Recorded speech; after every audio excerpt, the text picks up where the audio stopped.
山海經記載，龜山有獸，狀如虎，為毛，名曰窮奇，音如號狗，是食人。呢個凶獸原型，好大機會係甘肅常見嘅狗獾。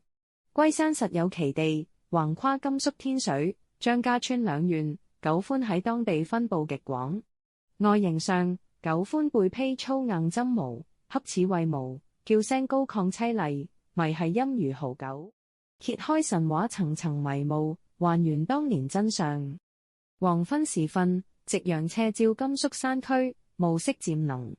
草叢中見到一頭動物食緊屍體，身形結實，背脊滿布粗硬為毛，身上更睇到淺淺嘅紋路。昏暗光線睇唔清楚，輪廓顯得神秘又兇猛。本來就淆底，又唔想俾人知自己怕死，於是添油加醋，將呢隻狗獾講成會食人、叫聲淒厲嘅兇獸，窮奇嘅傳說就咁樣誕生咗。你又點睇呢？歡迎喺留言度分享你嘅想法，我哋下集見。